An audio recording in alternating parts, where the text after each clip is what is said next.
Yes. Okay. Hello, hello. Welcome to the This Is Not Therapy Hour. My name is Olivia Cacosia. Brandon Tester's in the bathroom right now. Thanks for joining us. This is not therapy for many reasons. Brandon Testers is a therapist. I am a counseling intern set to graduate this August, but walking in 3 weeks, which is super exciting. We work at a practice called Effective Artistry in Northbrook, Illinois. We work with couples, families, individuals, groups, anyone who resides in the state of Illinois. We also have a couple of executive functioning coaches who can help anybody worldwide. But also some of us therapists also do executive functioning coaching, myself included. Let's see. We are streaming through 3 platforms. We've got YouTube, Facebook, and Twitch. And so if you are joining us and commenting, we will read the comments out loud because if you're on YouTube, you can only see people who are commenting through YouTube. If you're on Twitch, you can only see people who are commenting through Twitch, so we'll read your comments out loud. Here, we're just having a conversation about anything and everything that comes up. Me and Brandon can talk to each other all the time about anything together. So please interrupt, say what's on your mind, make jokes with us. We're just here to chat. And until y'all comment, which I can't even see comments right now, so I'm going to have to ask them to pop that up for me. Until y'all comment, we're just going to do our best to talk about things that we think might be useful or interesting to y'all. But in the meantime, I will just be talking to you by myself, seeing if there's anything that's on your mind. Brandon just rushed out to go to the bathroom because we were talking and didn't realize it was already 1 o'clock. And so our computer and TV screen is haphazardly up, and there's a Google Maps in the background. There's our calendar, and then there's a little screen of myself that I can see. So I can't even see where the comments are right now. But that's okay. He'll fix it when he's in here. There he is. Hello. Hi, I was saying we didn't realize it was 1 o'clock, and so everything on the screen is kind of haphazard looking. Oh, yes. Let me move this over. But the introduction is done. Thank you. Yes. I'm pouring my tea. I'll be sitting down in just a second. Mm-hmm. What are you thinking about? What am I thinking about? I was watching you pour your tea, and I got excited because I have tea in my water bottle from Starbucks, and it's still warm. And I don't ever drink a drink that's not water in here, so it feels very special. Yeah. I don't know. I would have such a hard time. I have a water bottle like that too, that Owala thing, and I would have such a hard time drinking tea from it because I can't drink a hot drink through a straw. Yeah. You burn yourself. This is pretty mild. You can sip, but it's not the same as a wide mouth tea mug, I'm not criticizing it. Good for you. No, I love it. Yeah. I'm having a blast. What are you thinking about? In that moment, I was thinking about taking off my sunglasses. I was also just thinking about that I got boba tea yesterday, which I don't usually do. It's my cat's name. Boba? Mm-hmm. After the tea or after the fet? Boba tea. Boba tea. That's cute, though. And I was also thinking about just a silly thing, but my keys on my key ring. Mm-hmm. I have some of them with the little markers, the yellow. Yeah. I don't think you can see it on the stream, but this one has a purple one, this one has a black one. And then I have a few that don't have any, mm-hmm. and 2 of them look the same. And one is for the men's restroom, and the other one is for the office suite main door. Mm-hmm. And so I always know which one of those are by the one that's between the yellow and the purple is for the restroom. The one that's between yellow and black is for the office suite. And over the weekend, I had to loan one of my keys to one of our staff, Caitlin Miller, who used to be on the stream all the time, and who is moved to Wisconsin over the weekend. And then my wife, Susan, who also helps out and does stuff, works at the office, picked up the key for me and put it back on my ring. And she told me about that, and I said thank you, and didn't even remember until I went to go do it, right? Like there's so many things like this where it's like you're aware of it, but you don't make the connection of like what ramifications that might have until the moment it becomes relevant and then you notice it. And so it just struck me as funny. Like I quickly deduced which one it was based on like, okay, she must have moved this key here or whatever. So it wasn't an issue. And part of me was like, okay, I got to get used to this new way. And then I was like, no, I'll just move it back to the old way instead of learning the new way. Because even though it's a minor amount of effort, I don't want to put in that minor amount of effort every day to remind myself the new thing. And I don't want to put in the effort, the minor amount in each instance, but over time that it would take to get the new habit. Much less effort, even though it's the most effortful in the moment, to just take it off and put it back on. I was thinking about that and immediately thought about talking to Susan, my wife, about that, about like, because it's funny to me that I didn't even think about it. I put on my hospital keys, I don't have little rubber things on it because that just takes so much time for me. So I just have stickers to help me identify the difference between each, and it's so nice. Yeah. And I still mess it up. But yeah, I was going to say. So a lot of this is about like systems design. This is part of the thing about me that makes it so that I'm good at helping people with these kinds of things, but also real annoying, is that I think something silly like that happens and I immediately am like, oh, it's like this and it connects to that in this way and whatever. But especially when talking executive functioning with people, talking about systems design is like building a system requires resources. If you build a good system, one that's useful to you, it saves you resources when you use it. But there is like basically math to be done. Not that we sit down and specifically, explicitly do it, but sometimes I do work with clients to do that, to determine whether it's worth changing something, like building a system or not. You know what? I was just thinking a couple weeks ago, I did like a meal service delivery because I just didn't want to go grocery shopping. I didn't want to think about everything. So I just got it delivered. And I organized the meals because they just did the groceries. They didn't like have it organized in individual bags. But I have little shelves in my fridge that I just was putting each meal's ingredients in those shelves. And it was super helpful. And so then this weekend when I went grocery shopping, I just did the same thing and put my salmon with asparagus in the same basket. And I'm like, oh, I'm going to do this. This is so nice. Like, I don't have to have all my vegetables together and my meats together. I don't know. It was a new way of kind of organizing. I like that. I like that example because it makes it clear that there's like cost and value, right? That as I'm always trying to make clear, anything we do, there's value to it. It serves some function. That doesn't mean that nothing could or should change or that there's no improvements to be made and everything is fine or optimal as is. That's not true, but there are reasons we do it. So your example, right? That like the reason that people put vegetables in the drawer together is because that crisper drawer has a slightly different like environment than the rest of the fridge. To what extent does that matter? I don't know.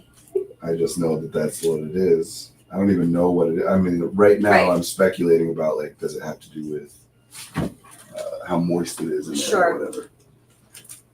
I just found out a local collective has traditional Japanese wood joinery classes, and now I need approximately $5,000 and 100 hours so I can go live in those classes. What is wood joinery? Like ways of creating wood joints without using nails and things. Oh. I believe, but please correct if I'm wrong. I know there's all kinds of joints that you can make that are very like difficult and tricky to make, where like the shape of the things fit together in such a way. But there are also ones where it's like you shape it together and then a wooden peg goes through instead of like a nail to nail it in or whatever. But yeah, there are some, you can find the videos. To make your own. You make your own shoji screens. I'm not sure what that is. I'm assuming that's like room divider screen, like what we would think of as room divider screens. But I don't know. Curious.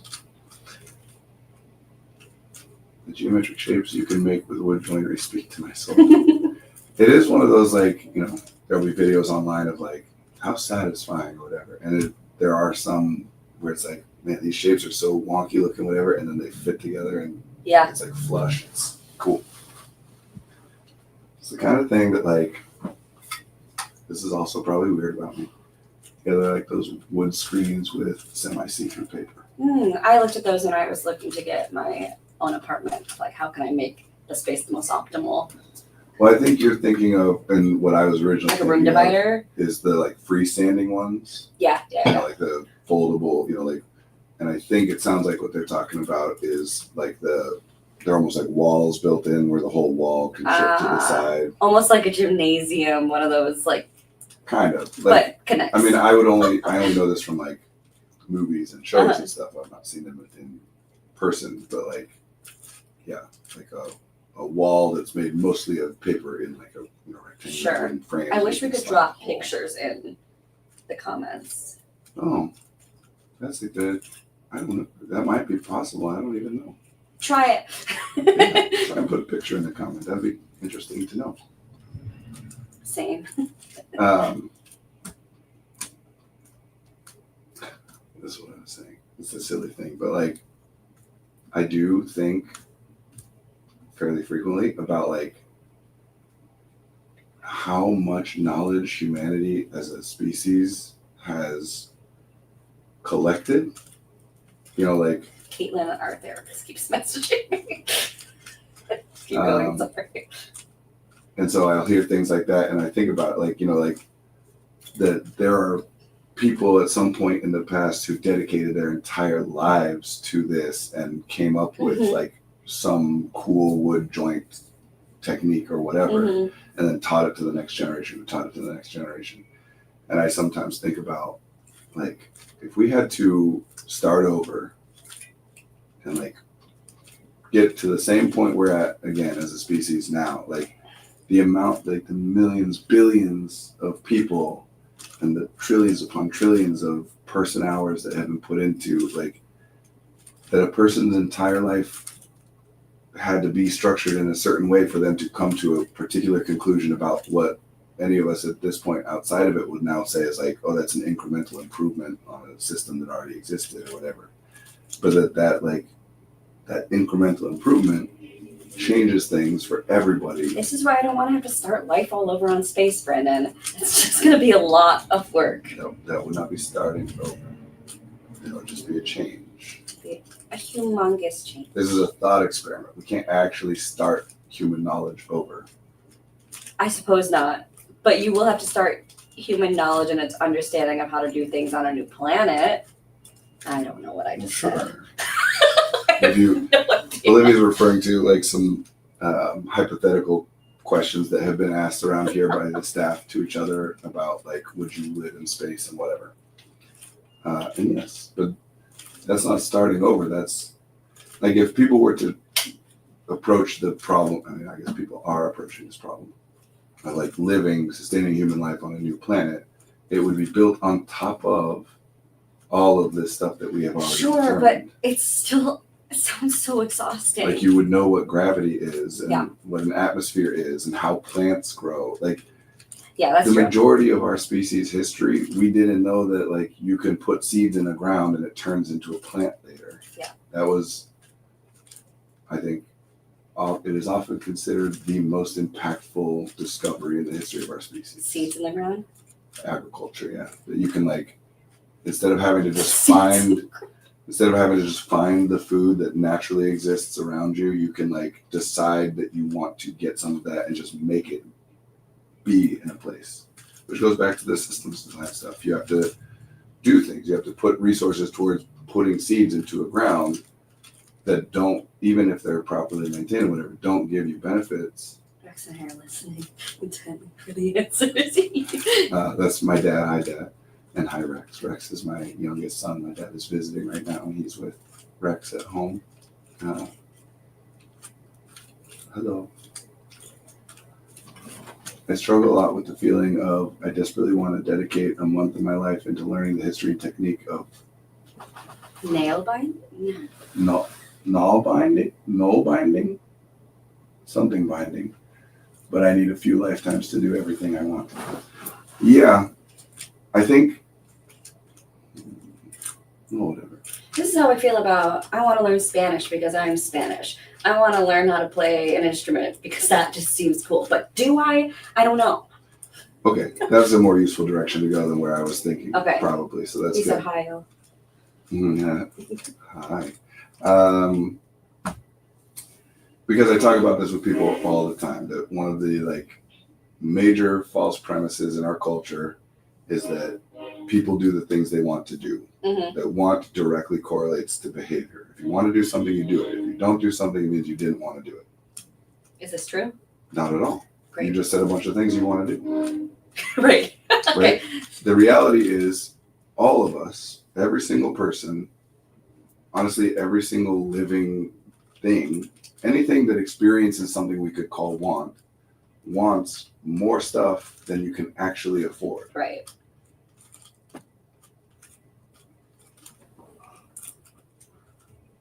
You want to learn Spanish, Olivia? Mira, mija. Look. Look here, my daughter. Anyway. Your dad speaks Spanish? No, but he says that phrase. It's like single needle knitting. There's really no reason to learn it except that it's old techniques and I'm a nerd. There are other reasons to learn it besides that, but I get what you're saying.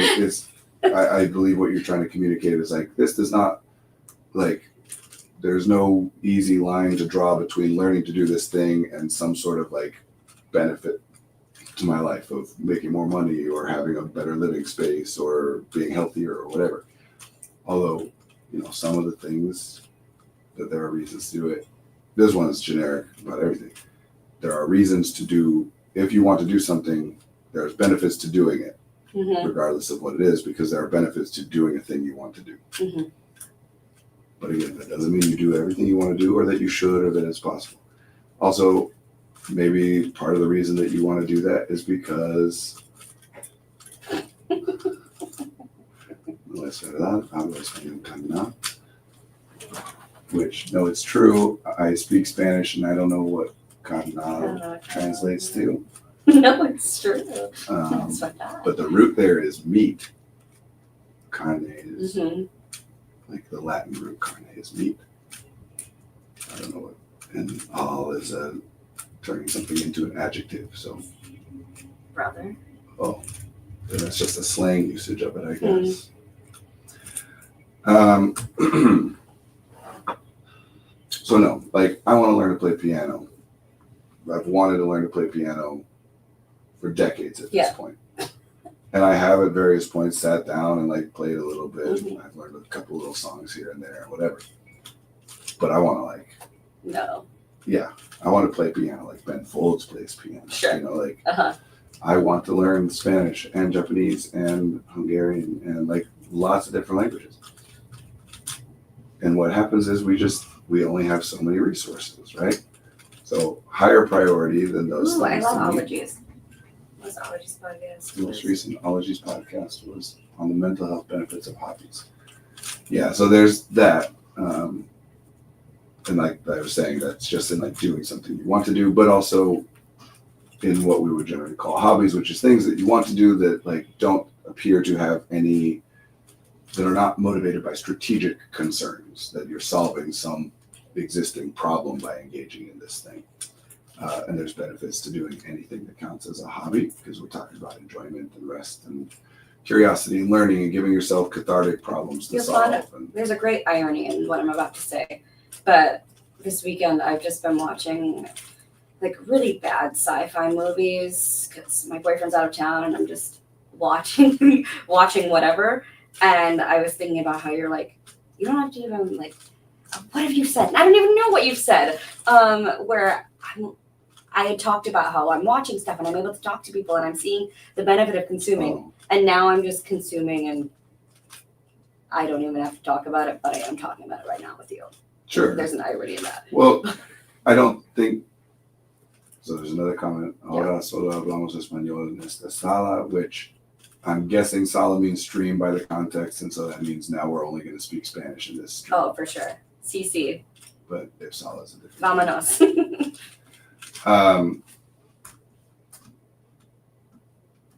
Okay. Latent learning. Mm-hmm. Remind me. Latent learning is the psychological, like the official psychology term for the technical definition is learning that is unmotivated by strategic concerns, meaning you're learning stuff, you're acquiring and internalizing information without any ability to identify, like, I'm doing this so that, I'm doing this in order to help this problem or solve that thing or improve whatever, right? Mm-hmm. It's just learning. And we do it, all of us do it all the time. And the thing, I don't know how to say stream, I just went for room of Salamis. Makes sense, so long. Love looking at Latin roots. Got some right here. So dumb. So stupid. We call it latent learning, like anything that we would identify as the result of latent learning, something you've learned latently, is something that became relevant at a later point. Otherwise, we wouldn't know that you learned it, right? Like all of us we have all kinds of information in here that has never been utilized, and you wouldn't know that that's in there until the time comes when it would be utilized. What an exciting point that is anytime it happens.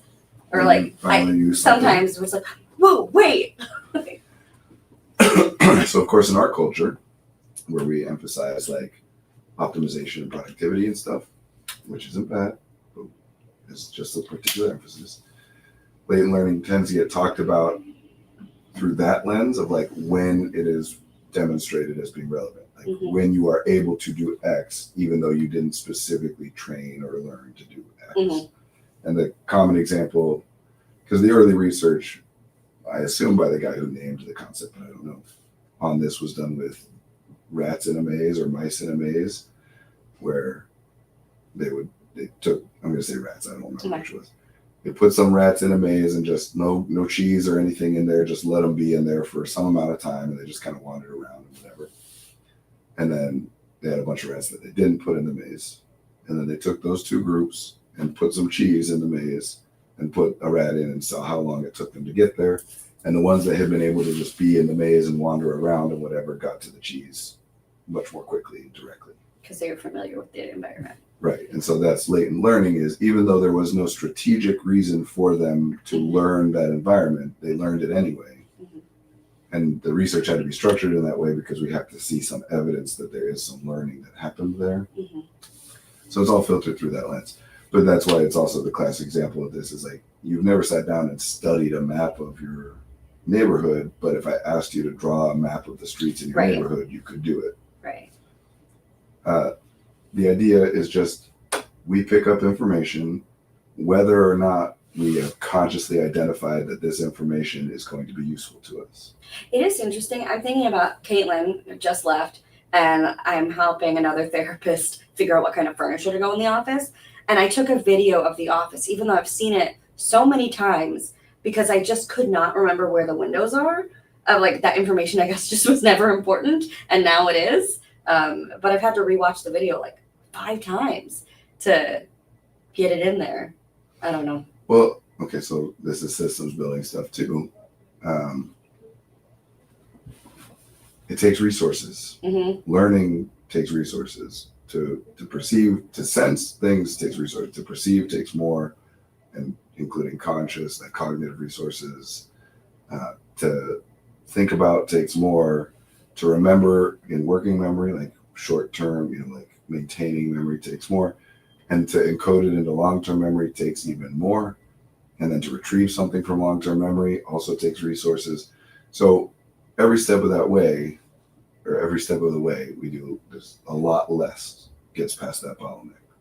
Most of the stuff we sense, we do not perceive. Most of the stuff we perceive, we do not have like a conscious awareness of, and don't like continue to have that in our awareness for longer than a moment.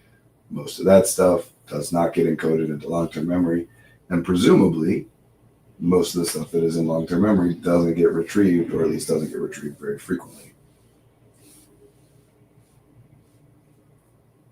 Systems building. Is it worth spending the resources to internalize an awareness of like precisely where the windows are in that office?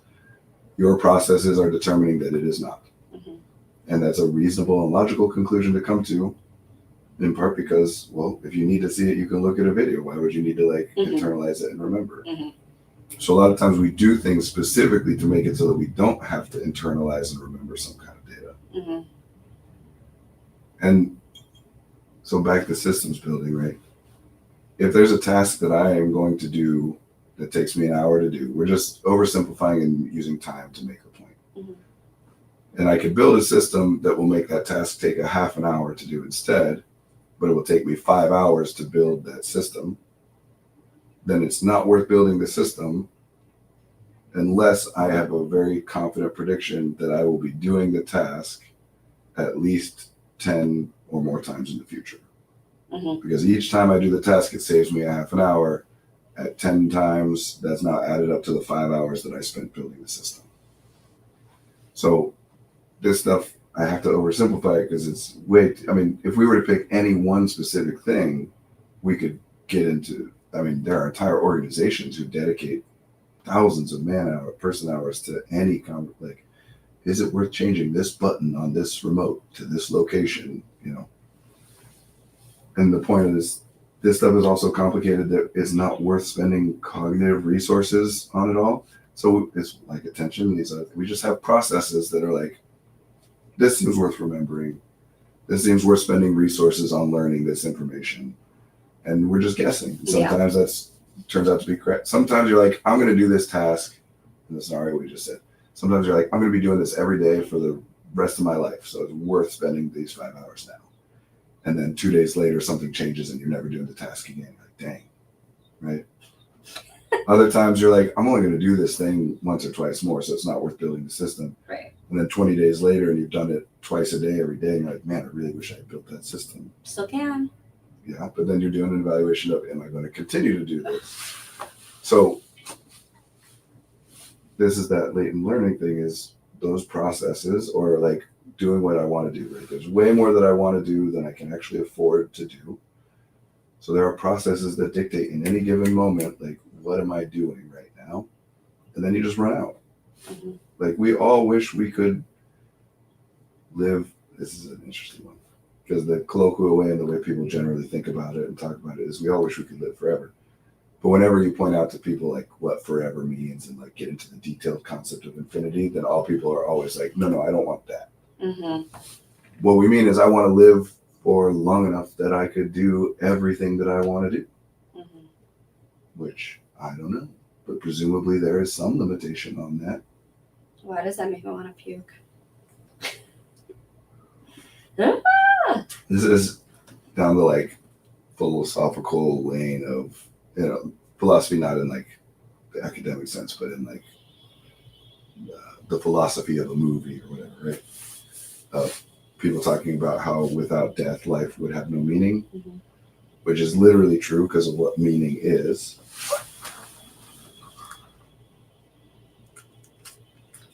I'm not convinced living forever would break me. I think I could take it. And maybe you could. Maybe. That's why I don't want to be a vampire, because I don't think I could take it. To live forever. We just made The Good Place real. I mean, I like The Good Place in part because I love that version of the afterlife, right? I don't know what the good place is. It's a sitcom that takes place in the afterlife. Oh. It's great. You like Great it? show. Well, yeah, anything called The Good Place. Well, you should watch the show. It's good. Okay. There's a book it's called Orconomics. Mm-hmm. It took me a second to remember. Best show in the entirety of the universe.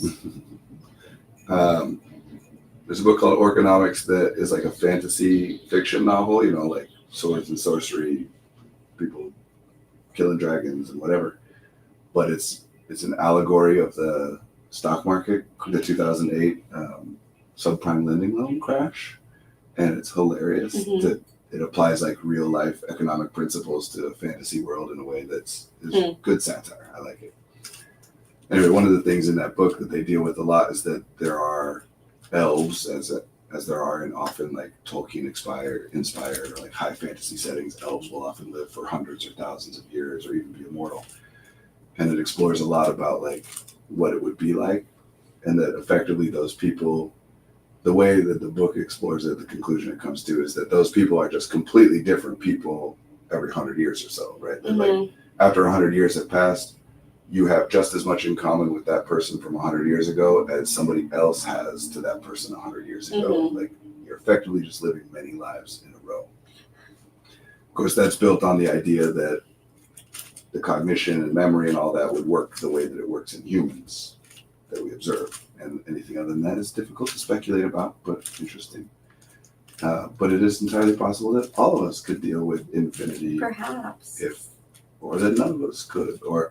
But the point is that these are thought experiments. These aren't, like, nobody's having a practical conversation of, do you want to live forever or not?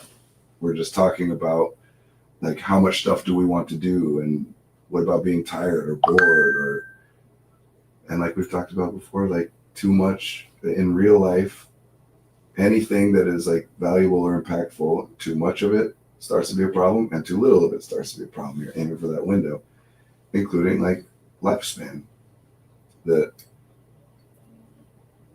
this is purely theoretical, but if you imagine that humans had an average life expectancy of, let's say, 800 instead of 80. I think 80 is like a little high, but I'm trying to make the numbers up. But right now, our average life expectancy is, we're going to say 80 for simplicity's sake. Oh my God. Imagine that instead it was 800, right? If we still work the same way that we currently work, all that would mean is that how much time a day feels like to us right now is how much time 10 days would feel like to us at that point. Meaning, like, after 10 years have passed right now, you'll look back and be like, wow, a lot of time. Because we're not tracking passage of time over time like that. But it feels significant. Like, there are times where waiting for 10 minutes feels like, oh my gosh, this is so long. And there are other times where it's like 2 hours go by and you're like, oh my God, that was so quick, right? So it makes sense. The Greeks, I'm sure other cultures too, but I know the Greek one. The Greeks had multiple words for time, one of which was chronos, and that's chronological time, like what we mean when we say time, like 1 minute lasts 1 minute, whatever. And the other one that I brought this up to say, I'm blanking on at the moment, but it refers to kairos, which refers to the subjective experience of time, that sometimes a moment feels like a lifetime and sometimes a lifetime feels like a moment. Kind of beautiful. I always mess up the word anachronistic. Yeah.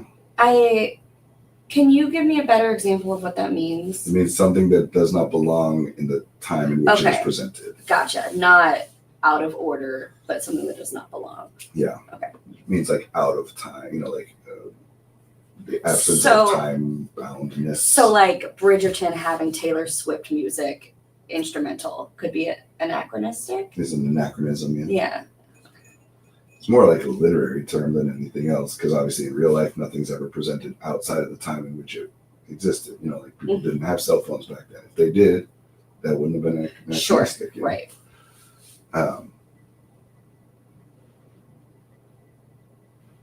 Kairos, yeah. Kairos. Because when we think about our life, like when we think about how we don't want it to be over and whatever, we're talking Kairos, not Chronos, right? Like, because you can think about that. I do this. Like you can think about it and it can upset you. Like I feel bad or anxious. Like literally in this moment, I start to feel unpleasant feelings and think unpleasant thoughts. Yeah. And then something else happens. How do you get comfortable with dying? Oh, we had a conversation like this. I'll talk about that. Yeah, real existential today. I like this.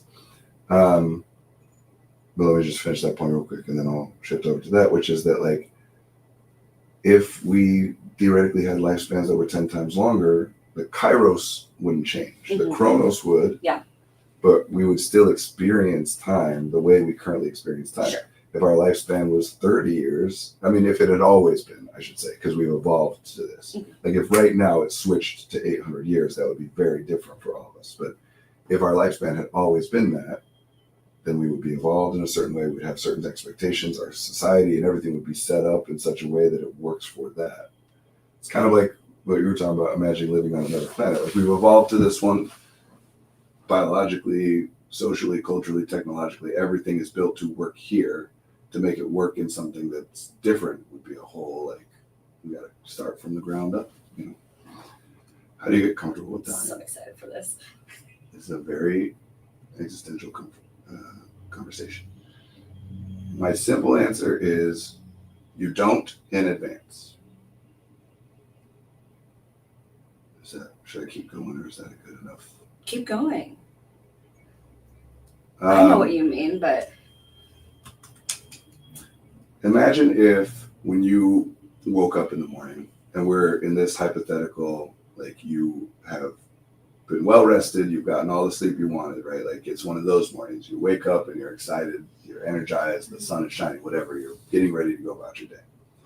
In that moment, if someone were to say like, nope, day's over, you have to go right back to sleep now, you'd be like, no, I don't want to do that, right? Like I want to get up and I want to go do things, right? But then later that night, there's going to come what alternate universe nonsense is this?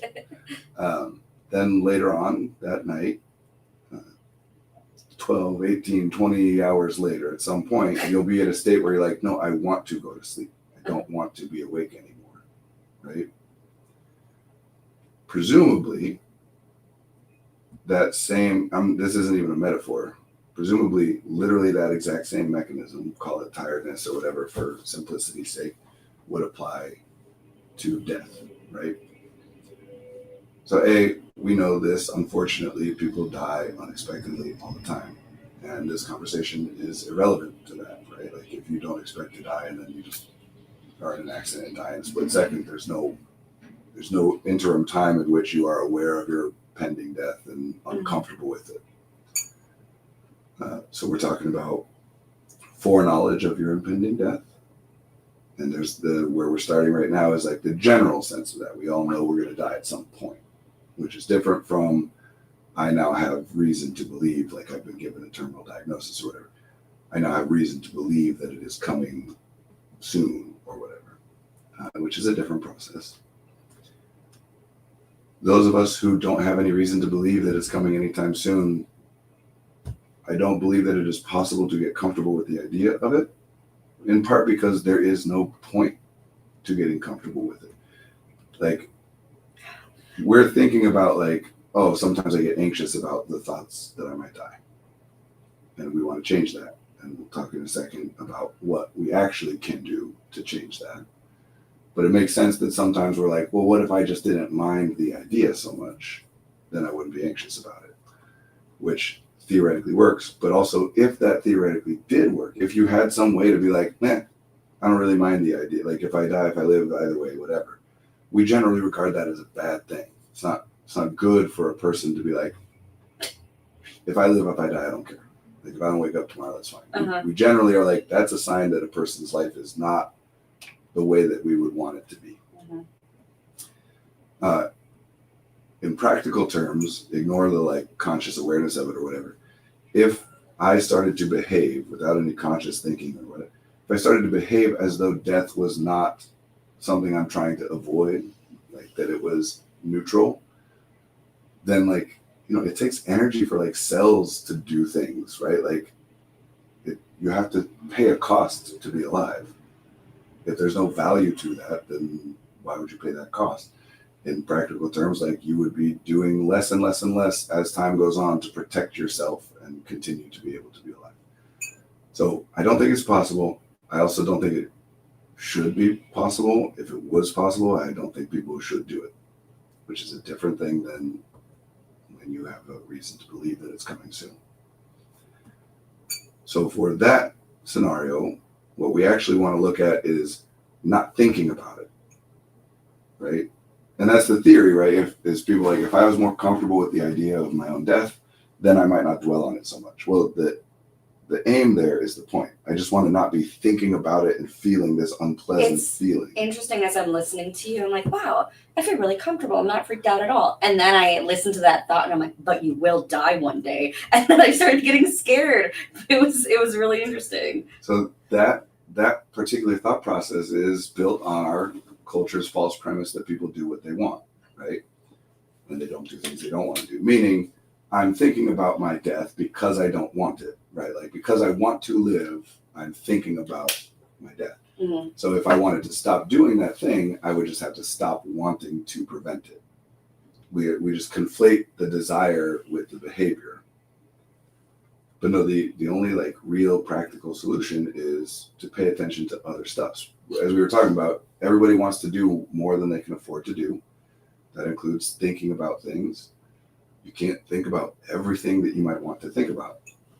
Part of the reason that thinking about death is so distressing, not just because it's an unpleasant thought, not just because there's nothing you can do about it. If you're talking about that general sense of I will die someday, there's nothing to do about it.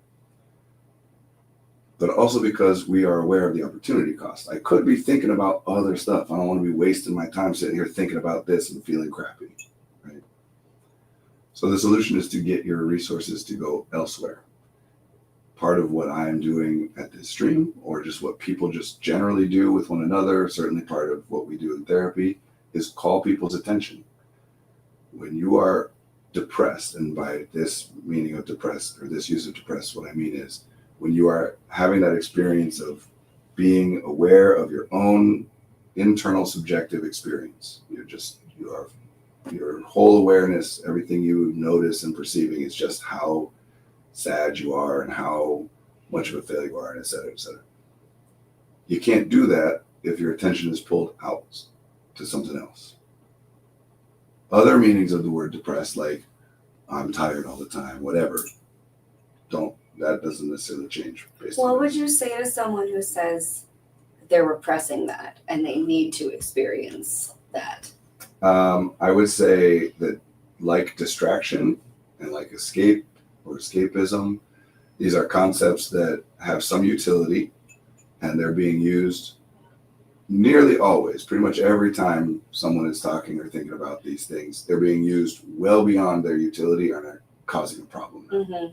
In other words, if I'm repressing, in this case, a sense of sadness, sure, what would theoretically be the benefit of not repressing that, being aware of my own sadness? Theoretically, the benefit would be that I identify something through that, like in exploring that or feeling that, I come to some conclusion or I'm aware of something that enables me to change something so that things are better, meaning so that I'm not sad anymore. Mm-hmm.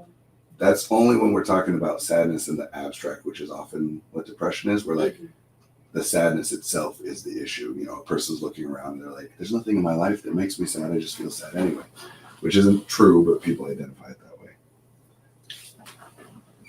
That's true. Possibly the best way to get comfortable with dying is to just acquire dysthymia. So deficit model. By deficit model, oftentimes people interpret that as though we're talking about stigma, right? That like we look at autism as a bad thing.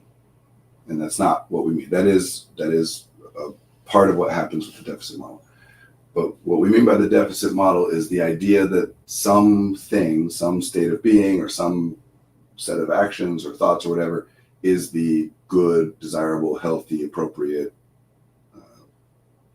version of that, whatever, the good actions, thoughts, whatever. And that anything that isn't that, the way that we can explain that is to say that something's gone wrong. So like, if we think that happiness is the desirable state that everyone should be in, whenever you're not happy, we'd say something's wrong. There's some deficit. That is literally untrue. Otherwise, we literally wouldn't have the ability to feel sad. Obviously, feeling sad must perform some function for us. It's something that should happen given the right context and should theoretically have some value, at least the majority of the time, theoretically. But if we identify it differently, then we have to come up with if we're like, no, being sad is just bad and it's a thing that no one should ever experience, it's awful. It is unpleasant, but that doesn't mean that it's something no one should ever experience. You should experience it in the same way that you should experience pain. You should experience pain when the thing that is happening that's causing the pain is something that is problematic or likely to become problematic all the way up even to fatal if you don't pay attention and address it, so you're paying attention to it. So same deal here. But when we have like a phantom pain, like there's a pain here, we've looked into it, we've checked everything, there's nothing there, it's just happening. That's when we'd say, okay, something pathological is happening. Something is going differently than it's supposed to. We don't want to jump into assuming that. You don't want to like feel a pain and be like, I'm sure it's nothing and I'm feeling it for no reason. You should check it out. But it does happen that sometimes, like phantom limb pain, for example, where there's like not a limb there. Like it can't be drawing your attention. Every time you say it, I think about my appendix being gone, and then I'm like, is there something going on there where that scar is? That's interesting. I don't know. I always thought scar was like a skin tissue. I guess I didn't always think this, but in that moment, I was like, scars are on the skin, but no, organs get scarred and stuff too. Yeah. Interesting. So calling something dysthymia or dissociation or a distraction or escapism, or what was it that you were saying, the word that you used before of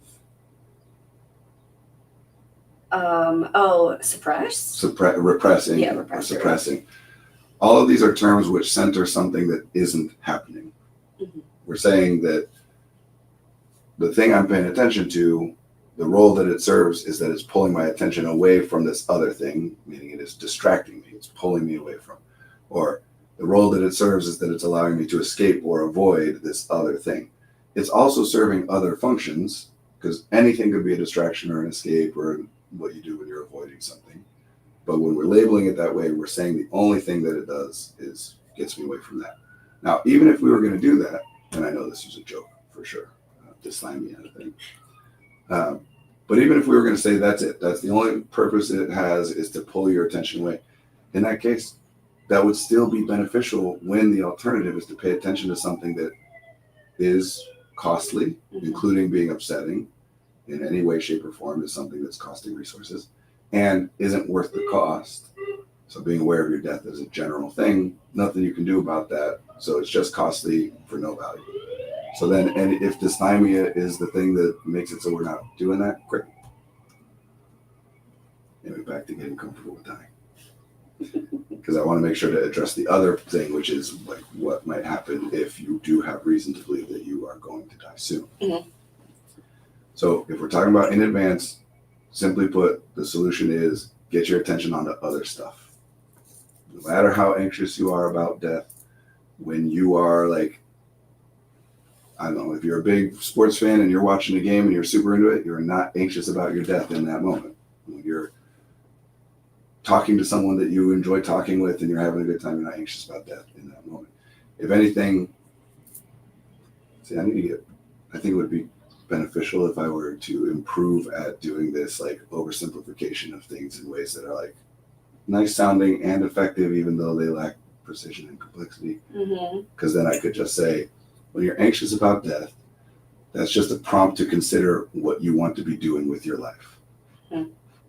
It's oversimplified or whatever, but it turns it into some beautiful thing that does, if it's internalized, have the response that I'm looking for, which is legit. If you're like, I only have so much time, then that should prompt theoretically the next thing is, well, then why do I dislike that? That must mean that there's stuff I want to do with this time. And what is that? And is what I'm doing right now, being anxious about death, is that what I want to do with this time? No, it's not. So every time you're like, oh my gosh, I'm going to die someday, the very next thought should be, so what do I want to do with this time? Right now, what do I want to do? The amount of internal screams I've had during this, just, It's kind of my point. Like, I should say, there is another thing to do, which is to convince oneself that you will not die. Not like try to trick yourself. You can't try to trick yourself. But if you don't believe that you will die, then you won't be uncomfortable with it. The most common version, and I swear this is not a commentary on the accuracy or inaccuracy or utility or not of these beliefs. I genuinely, things that can't be known, and I don't personally find any utility in trying to debate whether one person's idea of it is more or less valid than another person's idea. So right now we're talking about the afterlife, which is a thing that cannot be known. And belief in heaven is just as valid as belief in non-existence. Like, neither of those do we know. The absence of evidence is not absence of evidence. Is not evidence of absence, right? But anyway, the most common version of this is beliefs in the afterlife, where it's just another version of life. Vastly different sometimes, but you continue to live. And if you believe that, whether that's like I will live forever in heaven, or I will live again in a different body as a different person, or whatever, if you believe that, then the discomfort goes away. Not because you're comfortable with dying, just because you don't believe that you will. Even though you're saying I will die, you mean it as like I'll move on to the next phase of life. That makes sense. I think what makes the most uncomfortable is leaving my family in a state where they aren't taken care of if I'm not around. Probably need to get that life insurance figured out. The other thing is, what can you even do to replace yourself as a father to young children? I guess it's not really a thing, but do you record things for your kids just in case or something like that? Or is my anxiety higher than I think it is? Your anxiety is exactly whatever it is that you think that it is. If you're asking about whether it's higher than it should be or whatever, that's irrelevant. It is what it is. Do I record things for my kids? Not entirely joking. This is about the dysthymia. There are concrete benefits to dysthymia. I think I had to display much less anxiety than most people I know. There's a value to dysthymia. There's a value to anything and everything that people do. It's not always worth the cost, but it wouldn't be done. We would literally not be capable of doing it if it didn't have some theoretical or potential value. Like, there are infinite things that no human has ever done and could not do under any circumstances.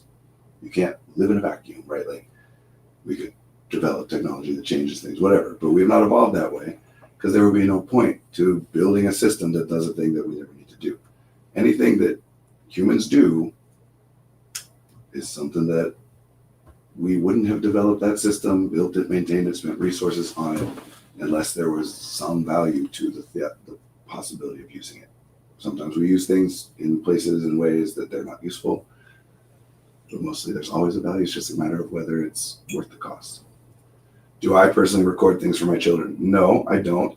However, I have thought at times, including just a few days ago, literally last Friday, I don't remember why, as I was leaving the office and walking my car, I thought about this stream and how there is, 1+ hours of me sitting and talking about my thoughts and beliefs and talking to other people and for years now. And I have every intention of that continuing, so that if after I were to die, my kids would want to be able to see me, hear me, know more about what I thought and what I did in my work and whatever.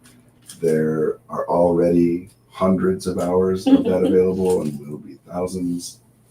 Also, when I do my free form writing, call it morning pages or journaling or whatever, I tend to write that as though somebody's reading it after my death, including that I will sometimes, as I'm writing it, I don't do this intentionally. I just notice that this happens, where I'm writing about, to me, maybe this is different for other people. I don't know that it is, but to me, it's impossible to write without writing to somebody. Same with speaking. Even if they're not really there, the process requires that you are, I couldn't write something to a person that doesn't read English. You know what I mean? Anyway.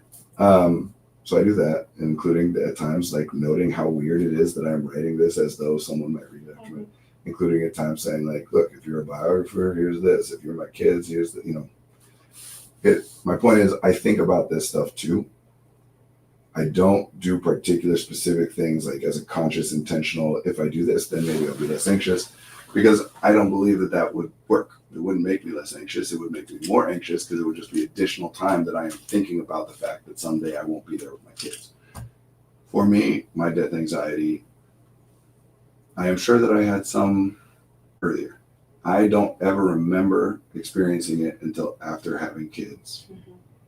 Literally, it's been the last few years, so might not even have been before the third child. But the thing that makes me anxious about it is missing my kids. And more than that is them missing me. Mm-hmm. That's the thing that just wrecks me to think about. And I don't think that thinking about your kids is the only version of this, but when people are thinking about death and dislike the idea of it, What we're thinking about is something that we either have that we don't want to lose, or something that we don't have but want to get before we die. Mhm. That's part of why I'm trying to reframe it as like, in other words, for me, one of the things that helped was there were times where like at bedtime I'm getting a kid and I'm in my head like getting anxious about, oh no, they're so cute and wonderful and I love them, and what if I couldn't look at them? And it was happening for a long time before I got to I was working on a lot of different things, and one of the things that I eventually came up with was like, but they're here right now. Like I could look at them right now. I could pay attention to them right now. If I'm paying attention to the thought that later I might not be able to pay attention to them, instead of paying attention to them, then again, I'm not judging myself for that. I'm saying that's a prompt. That's just a kind of a glitched out way. All that is an impulse to be with my kids. Mm-hmm. I like being with my kids. I want to be with my kids. And because of various constructions of meaning and language and connections that have been made, it manifests as a thought of like, oh man, I would hate to not be around them. But at its root, it's just, I want to be with them, so I go be with them. It's hard to learn to reframe things in that way. And even if you do, you're not going to do it all the time. Yeah, I want to be reliable, I think. Them needing me and being unable to come through for them because I'm literally dead makes me sad. Oh yeah, terrible. And not even just in like even if I imagine like, okay, they're financially well cared for and everything in their life doesn't matter because it's still, I won't be there. And like, there's never going to be, same with like, we don't want a person to become comfortable with death. We don't want a person to think like my children's lives would be no different if I was here or not. No, I would hope that you believe that your children will be very sad, much more sad than they currently are if you weren't here. Like, that's part of why I keep calling out this premise in our culture about you're only allowed to want something to be different if the way that things are is bad. Mm-hmm. Because this is one of the unintended effects of that, is all we're really saying is like, I make my kids' lives better. But if that's the case, then we can't say like, well, I want to make it even better. And that might sound ridiculous, but literally this is a thing where it's like, I make my kids' life better. I want to make it even better. Oh, but I don't want to spoil them. I don't want to be a helicopter parent or create entitled children, or like we literally have all these common concepts in our culture of like, don't make your kids' lives too good. If you do too much, that's bad somehow. And it's not that none of those concepts, like there are things that they can refer to, but they get misapplied to stuff like just making their lives better, helping them, making them happy. So if you weren't reliable, this is not a thing you would be worried about. Another like simple way to put it. Do you think that unreliable people worry very much about whether or not they are reliable? Probably not. It's a pretty good assumption that, and that's the thing is that the comment says that's a nice thing to say. It is nice. It's also true. Part of why I make sure to give all my reasoning and logic is to show that I'm not just saying a nice thing, because people say nice things all the time and it's easy for us and easier for some than for others for sure to dismiss like, oh, the thing they just said is nice and therefore it's probably not true and they're just saying it because it's nice. So I give all of my reasoning and justification. But yeah, pretty safe assumption that somebody who's thinking like, am I being reliable? Am I reliable enough? Is a person who prioritizes reliability very highly, whatever they mean by that, which doesn't mean that they will never fail to be reliable. But it does mean that they will be reliable at an exceedingly high rate. And what I'm doing is storytelling. I am creating a narrative that reframes these things, not denies that they exist, but reframes what's happening, connects them in different ways, and therefore draws different conclusions or suggests different things or means different things. And that can be looked at as like disingenuous or like, oh, that's a nice story, but whatever. But the thing you started with was also a story. That's not an observation of reality. That's like ideas. about what might happen or what is good or what is bad. And you had them connected in a way that caused you problems. It was costly, unpleasant, that didn't provide as much value as would be optimal. Or in this case, I think those thoughts provide a value, and I just want to create a less costly way for you to get that same value, right? If it costs you $100 to eat a meal every time you eat, then you got to pay it, because costly or not, no matter how upsetting it is, like, that's a thing that you need to do. If I can then say, yeah, that's a valuable thing you're doing. Also, did you know you can do it for $10 and here's how? That's an improvement, right? So the value of those thoughts is, I want to be with my kids. I want to, whatever things you're encapsulating by saying reliable, I want to be reliable. Whatever those things are, it's just, I want to do those things, but you're framing that as a thing about reliability. It's just filtered through our culture's thing. You had this story not because you made it up, but because this is the story you were told. That, like, a person shouldn't be uncomfortable with the thought of their own death, for example. That's a story you were told. It's not true. You don't know anybody like that, but everybody. Simpler, sillier versions, like, when you get a writing assignment, you should start on that right away the night you get it and work on it for 20 minutes a day for every day of the 3 weeks you have. Nobody does that. You don't know anybody that does that, but you all talk about it like everybody else does that. These are stories you were given. Yeah, you are a good father. Brandon, just listening to you speak, like, I'm not literally on the edge of my seat, but I'm like so touched, and like imagining you leading as a DM in games and just how magical that experience is. But like today just feels very like powerful for some reason. Look, I appreciate that. Thank you. It's probably because my voice is like 80% there, and that's making it more powerful. It's the raspiness. Partly it's because I am very, very familiar with this specific version of what is being brought up, especially like in particular with being a father of children. And so I can speak about my experience in detail, and it's relevant, and I have reasons to assume that saying these things are going to be helpful for G31 right here and right now. But also, something I try to tell people all the time, there are all kinds of things that humans do that are important and impactful and meaningful. When it comes to the way that we think and the way that we feel, there's only one thing, and it's storytelling. When it comes to what we do, there's lots of stuff that goes on, including how we think and how we feel, that impacts what we do.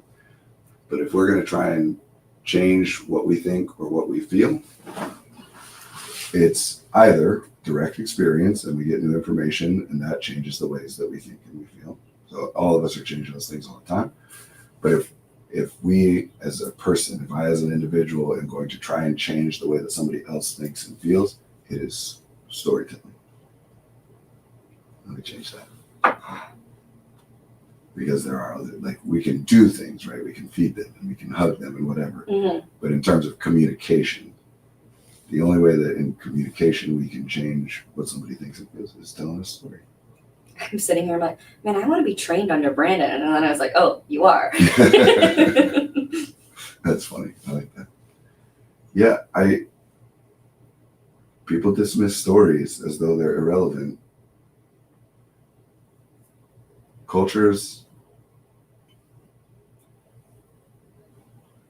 we're talking about not being able to do everything we want to do. And instead, we do some things and other things don't get done, even though we also want to do those things.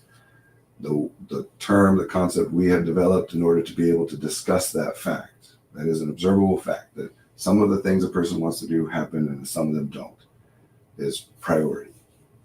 That's what we're talking about when we talk about a person's priorities. It's like they do this stuff, that means it's a priority for them. They don't do this stuff, that means it's not a priority. They do this stuff at a higher rate than this stuff, it's a higher priority. They don't ever do this stuff at all, it's a low priority, which is a different thing than do I want to do it or do I think it's valuable? Right. So we're talking about prioritization, and we do that in all kinds of ways. When we're talking about our culture does this, or you've been taught that, we're talking about storytelling, communication. And the things that get prioritized by an individual or by a small group of community or all the way up to nations, cultures, whatever, they distort what we are aware of. That doesn't mean that it makes them inaccurate or even less accurate than other versions, although that can happen. Because all of this is storytelling. Mm-hmm. Telling you that, this part of what I was saying about the afterlife earlier, right? Telling you that once your body dies, you just continue your life in a different place called heaven or hell or whatever is a story. But once your body dies, you cease to exist is also a story. There's no... I just want to throw both of those stories away. I'm like, go away. So one of the things that our culture prioritizes these days is science, which is wonderful in many ways. Sorry, I was coming. I really enjoy seeing Brandon DM. I really am a good DM. I just don't have the resources available for it lately. I think Brandon would world build with me about my grumpy old elven grave cleric. Absolutely, I would. My DM has gotten tired of hearing me talk about it. I don't ever get tired of hearing people in my game talk about their characters. So I'm way better than your DM. That's all I'm saying. No. I am way worse than your current DM because I don't DM, and not running a game for you is worse than any version of a game that he's running. Or she. Stories. So our culture highly prioritizes science. And trying to be clear always, just because I call attention to something doesn't mean that I think that thing is bad. Everything we do for reasons. Will I ever learn that? I don't know. I don't know if I'll ever learn it. Yeah. But the more I say it, the better it gets. Okay. I might have to make a sign of it. Everything has a cost and everything has a value. And there is so much value to prioritizing empirical observation. It gets us to listen to one another, right? If I see this and you see something else, that's not a scientific thing. So prioritizing science in a way is prioritizing, like, making sure that I'm paying attention to what other people are saying, whether their experiences are similar or different or whatever. Right? So that's great. It, as all things, has its downsides and its costs. And one of those things is this idea that unless something can be explained in a scientific way, it isn't real or it doesn't matter. Here's a common example: placebo effect. Mm-hmm. That somebody is like, oh, I started drinking this new tea and my energy's been so much higher. And then other people are like, I don't think the tea's really doing that. I think that's a placebo effect. Placebo effect is not a thing that happens for individuals. Placebo effect is a name for a phenomenon that occurs only in large-scale double-blind studies. Like, it doesn't happen in individuals? No. Because what people think placebo effect means is this thing doesn't really work. You're just making it work. Uh-huh. But if I want to have more energy, uh-huh, and I think that drinking a tea will give me more energy, and then I drink the tea and now I have more energy, mm-hmm. In what way could you say that didn't work? Right. You couldn't. You're just talking about, does that work via an empirically observable mechanism? Sure, because of the... Which, cool. That matters, not for me as an individual, mm-hmm. but it matters in terms of recommending it to others. That's why we do it in large-scale studies. If something has an effect on a person, but we cannot observe why or how, what is the mechanism in which by which that is having that effect, then we don't recommend it on a large scale, because who knows? Could be anything about this person or this context. We just oversimplify that as like, because they believe it works, then it works. That's not really what placebo effect means. It just means if we can't identify the mechanism by which it works, we should treat it as though it doesn't really work in terms of large-scale studies. Mm-hmm. Unless we can identify why and how, just throw the result out. But if you do a thing and it works, the mechanism is irrelevant.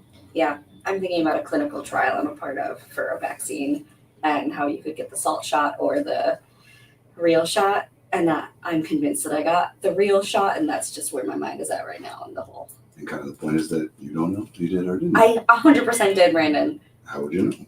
Because the way I was reacting and getting sick. What about placebo effect? I don't know what about it. I don't know. Can placebo effect make your lymph nodes just go crazy? There's a particular logical fallacy, post hoc ergo propter hoc, meaning after and therefore because of. Post hoc meaning after the fact, ergo therefore propter hoc, because of the fact. Is it possible that after you got the shot, your lymph nodes got big for other reasons that were unrelated to the shot? Impossible. Absolutely not. But we draw these conclusions and we tell these stories. And again, the point is, if you got the salt shot, then your response of the lymph nodes is not going to be treated as a meaningful side effect of the shot because you didn't get the shot. Does that mean we say you only invented it in your head because you thought you got the shot? No, it could have happened for any number of reasons. Right. You're going to have to update on whether you. In about 3 months, I'll find out if I got the shot or not because it's a 2-year trial. I'm almost done. Ooh, so. It's a slow burn. Yeah, slow burn. That's exciting. I know, I am excited. Yeah, it is. It's just about controlling for variables, right? Like we are trying to identify the effects of the intervention and nothing else. Cliffhanger. Well, like if we didn't have a control group in a large scale research study like that, let's say we did a clinical intervention, a trial about some clinical intervention. We give somebody a shot and we don't have a control group. We just give a bunch of people a shot and see what happens. And we did that in March of 2020. Then if we're just observing what happens with these people over the next like 6 months, we're going to see a lot of like, ooh, shortness of breath and coughing and whatever. And like, yeah, but COVID happened, right? Like, how do you isolate out that unless you also have a control group and then you can compare the rates? I guess it escalated in both groups, but this one went a lot higher. I am learning about how faulty research is being a part of this. Okay, I want to clarify. Okay, but I am, okay. I'm glad. I'm glad. But I want to clarify, research is not bad. Yes, correct. 2 different things we're talking about. One is there is research that is done sloppily or even inappropriately or whatever, right? Where the results of the research are not useful. Sometimes, rarely, I like to believe that it's rarely. I guess I don't have data to know, but I assume rarely that is like through malicious intent. People are fabricating data and whatever.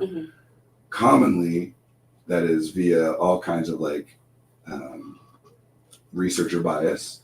And we know this, everybody knows this, you can't eliminate it. That also means that people who are doing things in good faith, which is most people, cliffhanger about your shot. People who are doing this in good faith have put into place all kinds of systems to do everything we can to prevent researcher bias from influencing the results. But just like anybody who really understands what bias is, you have to know that like there's nothing we can do that eliminates it. We can only address bias in the ways that we are aware of it. And part of what bias is stuff that we're not aware of. And maybe we'll become aware of it. But like, 10 years ago, 20 years ago, there would be a lot of researchers who would say, no, we have accounted for all of these things, whatever. And since then, we've developed more and more and more systems. And now people would look back and say like, yeah, 20 years ago, there was a bunch of problems. And then those same people will say like, but now it doesn't happen anymore. Now it's fine. Like, no, we're going to find more stuff. That doesn't mean that it's bad. People get defensive and overly binary about things because they think it's a conversation about, is this good or bad? Is it right or wrong? I think what's happening for me is I'm thinking about in a research paper at the end where it's like, it's not cons, but like limitations. I'm thinking about the limitations of the study. And that's where my brain is heading. Yes. So there's that research can rarely in like purposeful ways be misleading or problematic, but all things are influenced by the bias of the people that are doing it. That's what bias means by definition. And that, yes, includes things like, prioritizing observing data that is more likely to prove or disprove your particular hypothesis as opposed to other random extraneous data that you don't think is relevant, whatever. So that's one category. The other is what we would call science communication, which is about how people talk about research, how that understanding and the implications are disseminated across the populace. And that's an entirely different thing And that is more where I think your like concerns or criticisms is in how people hear about these things, what people are, even when, like, I know, everybody knows, there are times where I'm trying to explain something to somebody and the understanding they walk away with is different than the one that I was trying to give them. So even when researchers and science communicators in very good faith are doing their best to be detailed and explicit and concise in their limitations, and like, that doesn't mean that people will walk away with that understanding.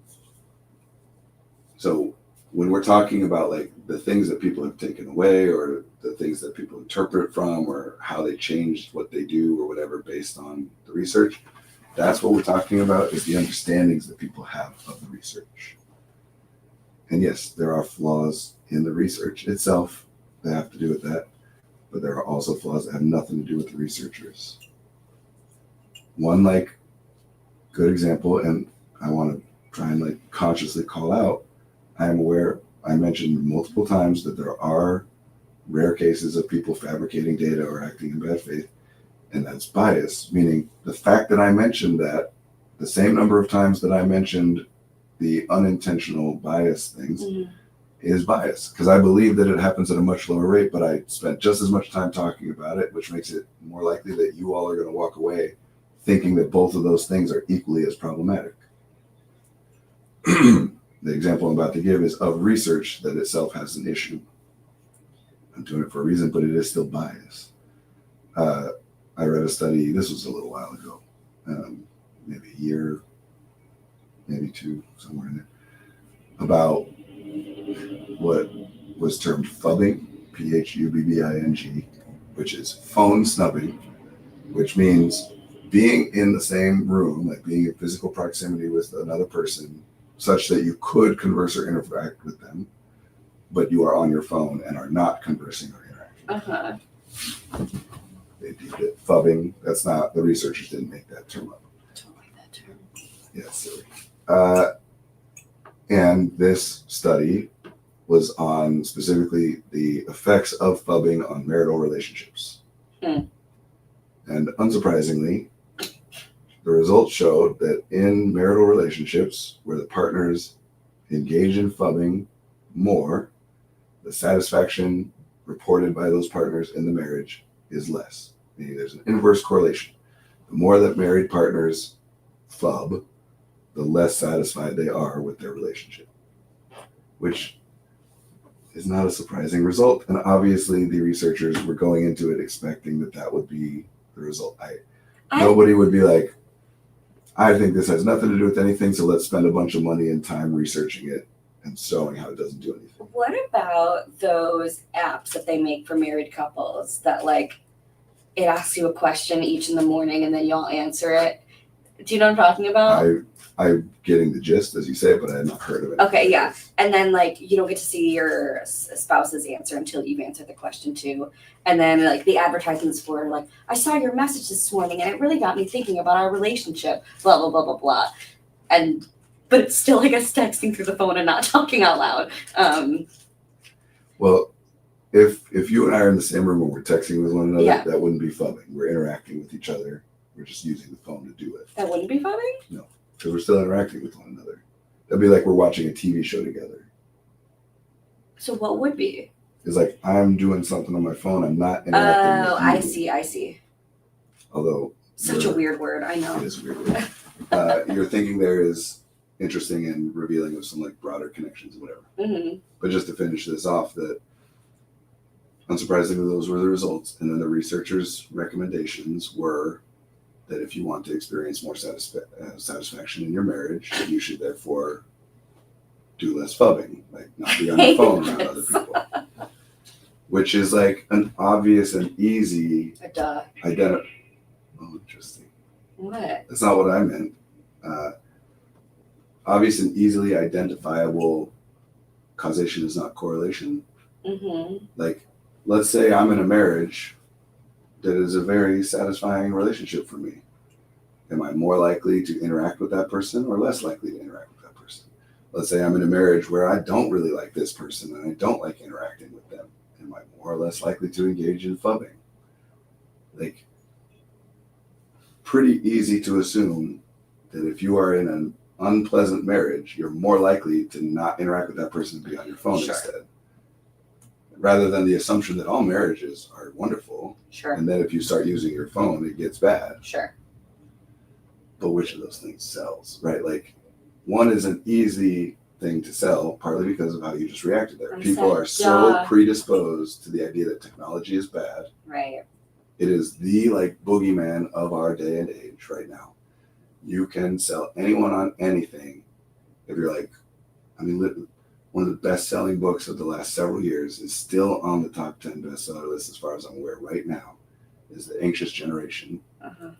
The entire point of that book is that our teens in America, well, actually in the UK, because most of the data is based on UK data, our teenagers are more anxious than they've ever been, and it's because of those damn phones. Right. Which the book itself does not even attempt to prove. Not at all. I can get into breaking it down. Don't. The book itself acknowledges that even if you use its own data that it presents to you, which is not the most accurate and holistic way to look at data, but even if you use the data that only the book itself presents to you and nothing else, the book itself says there is no research that supports any correlation between lesser or negative or whatever mental health experiences and technology use for boys. The only research it presents is about young preteen and early teen girls. Mm-hmm. It itself makes the point that there's nothing about boys. But then several chapters later, towards the end of the book, you get to the recommendations. Do you think they make different recommendations for girls and for boys? Yes? No. Nope. The recommendations are things like no phones until high school, or I think it's actually 8th grade, that no kids should have no distinction, right? Mm-hmm. Interesting. I really want to tear apart the anxious generation right now, so I might come back to that. You can if you want to. I just said no. The earlier thing is you can ignore me. Technology makes a very convenient scapegoat for anything that you don't like. Man, I'm so tired. It's because of how I use my phone. Man, I'm so anxious. It's because of my phone. Because that's the narrative you've been given. That's the story you've been told. But like, let's pick something else that we all can just like generally agree is a bad thing for people and it hurts them. Like eating mud. Okay. Do you know a lot of people that eat mud on a regular basis? No. Do you know anybody? No. Have you ever tried it? Probably. Do you think logically that if you were to try it or someone you were to know had tried it and then it hurt them, that their conclusion would be like, yeah, I'm going to keep doing this? No. Humans are pretty adaptable, and I'm underplaying this. Humans are absurdly adaptable. We change so fast. It is literally our survival mechanism. It is the thing that distinguishes us from other species. The mechanism of that is largely about communication and collaboration, but the result is that we change fast. Take a human today and a human from 50 years ago and see how different they are from one another. Pick any other species of living thing and compare one from right now and one from 50 years ago and see how different they are from each other. Take me right now and me yesterday and how different am I compared to a black bear right now from that same black bear yesterday. How different are they? Man, this made me want to talk about time travel, but I don't want to get off topic. We are adaptable. So no, as a general rule, we do not, in large numbers, engage in stuff that is a net negative for us. Also, we do not, as a general rule, no individual persistently engages in something that is a bad thing, a net negative thing for them. That's just not how it works. If you drink milk and then you have painful bathroom experiences for the next 2 days, the first time you might not make the connection. So you drink some milk again and then it happens again. And there is a lag, right? Like it takes some amount of time before you make the connection or see the correlation. But as soon as you do, you stop drinking that milk. You're not like, I know it's going to hurt me for 2 days, but it's so delicious, I'm going to do it anyway. Right? So if being on your phones, if watching TV, if you use like digital technology of any kind, because we're only talking about digital technology, even though everybody says technology, as though a hammer is not technology. It is. Clothing is technology. We're just talking digital. If using digital technology was a net negative for you, if overall the cost outweighed the value and your life was worse than it usually is, than it would otherwise be, then why would you continue to do it? Why would we all be doing it? Why, Brandon? We wouldn't. That's not how it works. If you want to say like, no, it's because they make it addictive. You don't think that people have developed other types of technology that they also would love for people to be addicted to so they can make a lot of money off it? Whether or not a business that sells a thing wants to make a lot of money off of selling a lot of that thing is irrelevant to whether or not we will consume it. Mm-hmm. People have tried to sell all kinds of things that didn't take. I.e. This is an example of survivorship bias.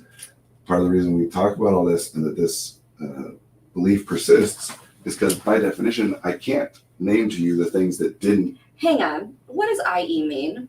What does it stand for? I don't remember the exact Latin phrase that it is short for, but it means, oh man, I'm not confident in this. I believe EG is the one that means the thing that is now being listed after the EG is a specific example of what we just said. Right.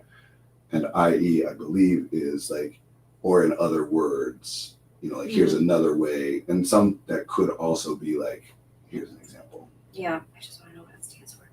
I don't know. Looking it up, I knew it. Id est. Id est. Which I believe would be this is or it is. That's so silly.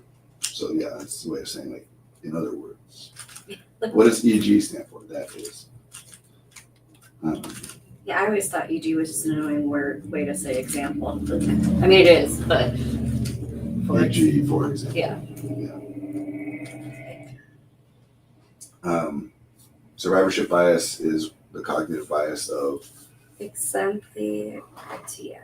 Oh, like here's a free example. That's so pretty. Here's a free example for you. I like that. Good name for a kid, I'm telling you. Gratia. No, the whole thing. Exempli gratia. You don't like it? For a kid. Exempli.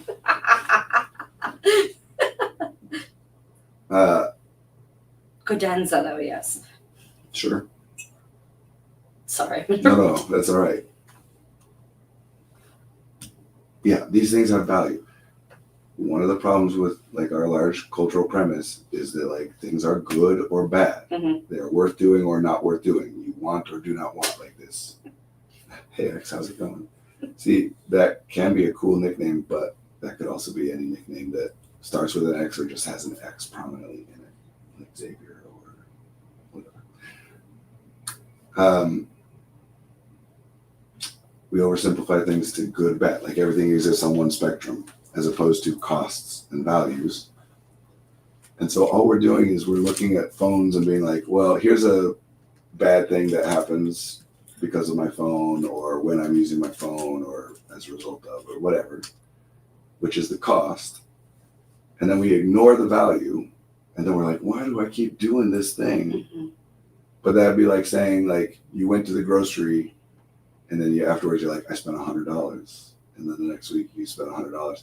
And then you're looking at your budget and you're like, why do I continue to waste $100 at this grocery? Because you're ignoring that you bought something with that. It's interesting you just say grocery and not grocery store. Yeah, I guess that's kind of a more like UK way of saying it. I don't know. But yeah, if you only look at the costs of things and not the values, then everything looks like something that's bad and you shouldn't do it. Yeah. And vice versa, if you only look at the values of things and not the costs, then everything looks like something great and you should do as much of it as you can. It's really great to do your homework and you should do as much of it. Like, cool. It's really great to be productive and you should be as productive as possible. You're just looking at the value, not at the cost. Mm-hmm.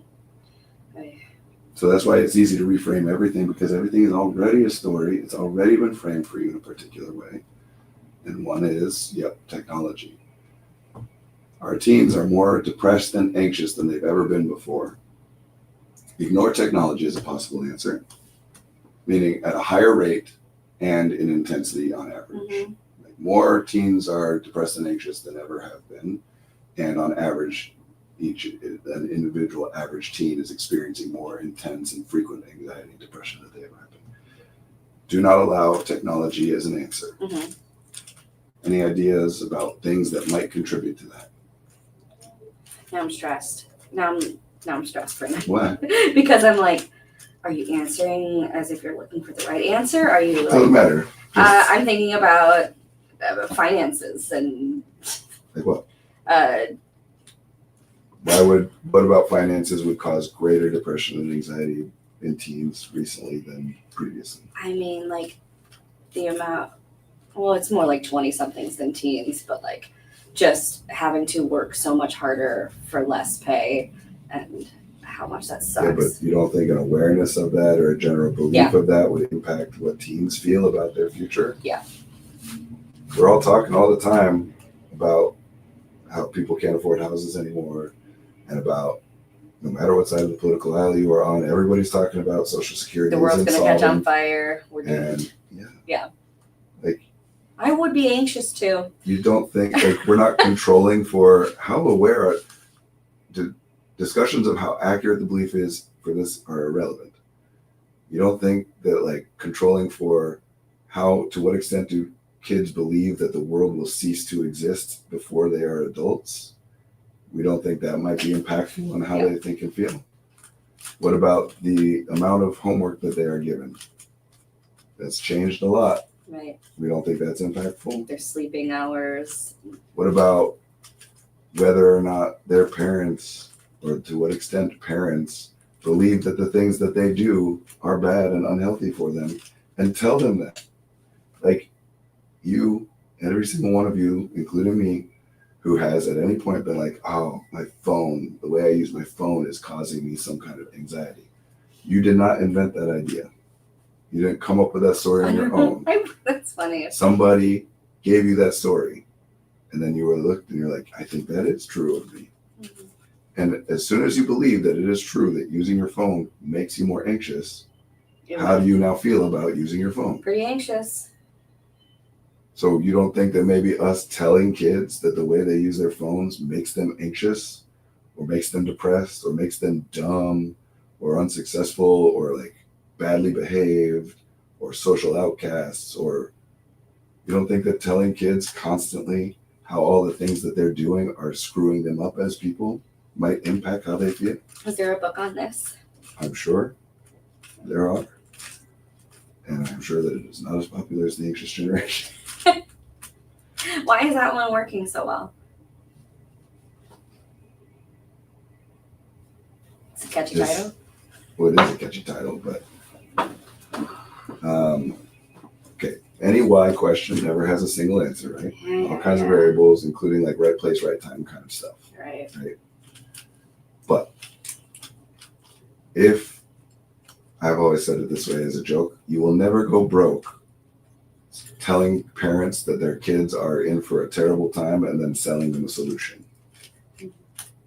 This is not a new thing. This is not like this is not a unique observation I am having.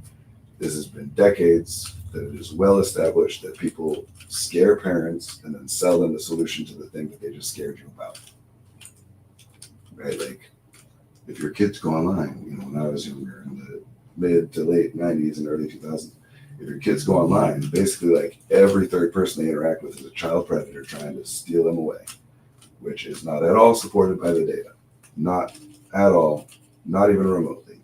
It's not to say that it doesn't happen or never happened. It did, but at such an incredibly low rate. But if you scare every parent about it, especially because it's things that they don't know and they didn't know when they were kids, so who knows what it could be now, then parents are going to be scared about it. And now you can sell them software that protects that child, but you got to subscribe and whatever.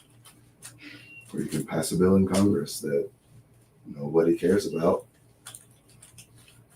Technically, legally, you have to be 13 years old or older to use most websites. Nobody cares about that Everyone just signs their kids up for it, including me. My kids are allowed to watch YouTube and stuff. You know, it's not to say that these tools and this, like, you know, filtering and parental control tools and whatever are bad. Again, it's not bad. But anyway, if you convince parents that their kids are bad, then all parents are going to, well, all parents who care about that, which is, you know, any parent who is involved in their children's life and invested in their child, is going to want that to not be the case. And so they're going to do what everybody in our culture does. This happens more intensely with each passing generation. So yes, this generation of parents is worse about it than previous ones have been, where as soon as we identify that something bad is happening, come on over. so I think I want to get trained by Brandon too. Yeah, keep showing up. We'll keep having these conversations.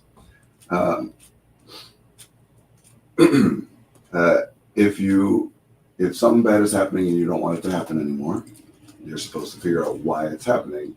That's how you solve it, right? And that's not, as we've talked about, the question that matters is what's worth trying next. In an effort to answer that question, to come up with answers of what's worth trying next, one of the things that is useful to do sometimes is to say, well, why do we think it's happening the way it's currently happening? That gives us an idea of what we could try to change that would make it be different.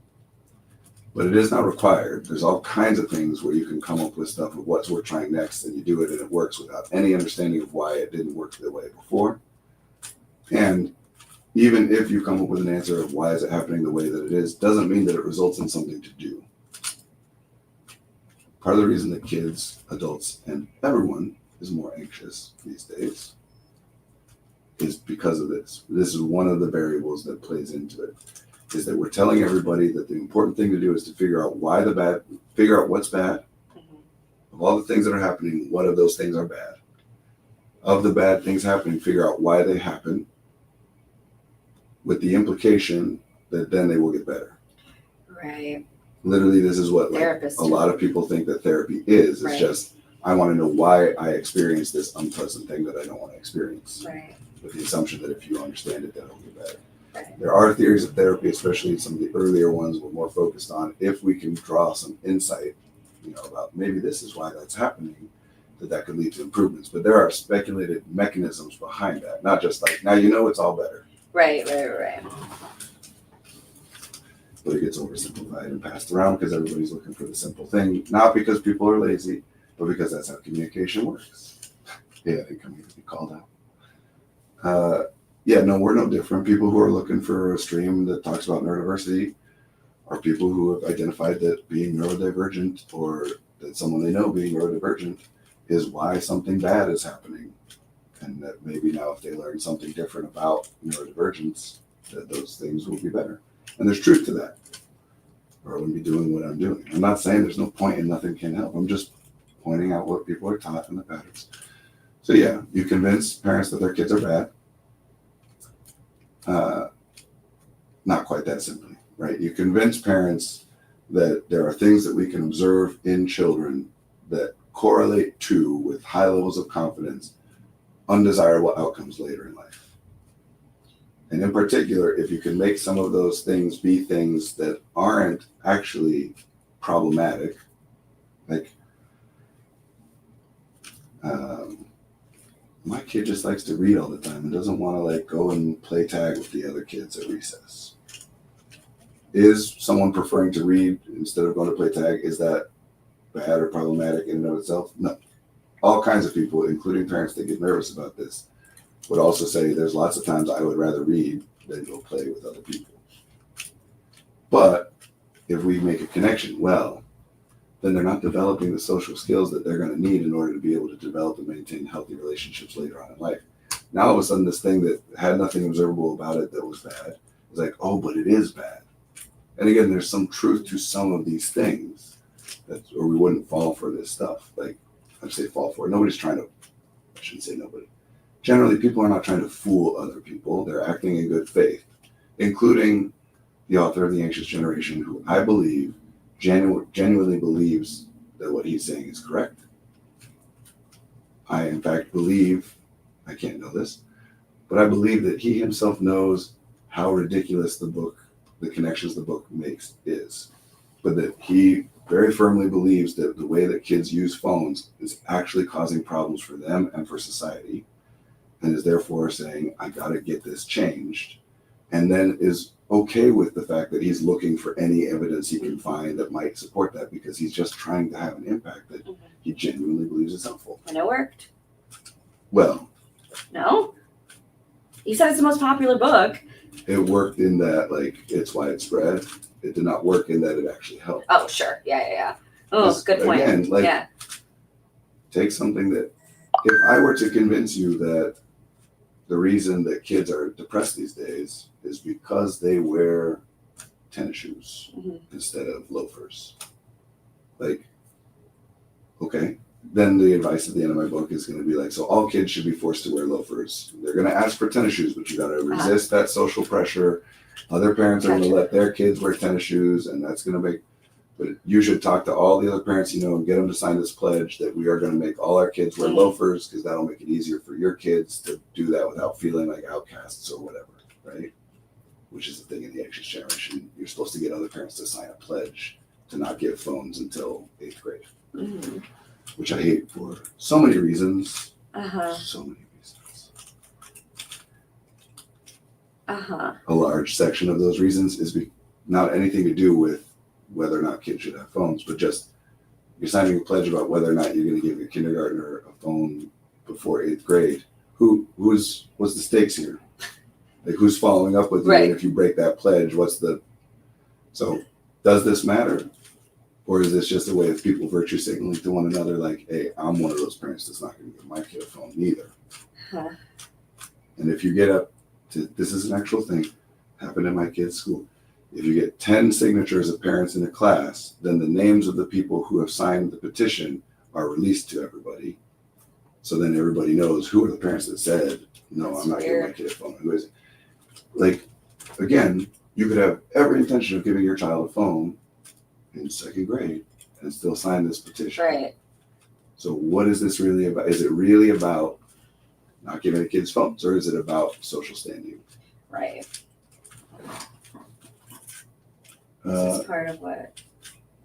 Okay. This is part of what upsets me when people talk about completely banning phones from schools. Like, I'm not going to argue that there would be no benefits, but it seems like an extreme solution. Like, making people surrender their phones at the door when you enter the school, that just seems super condescending.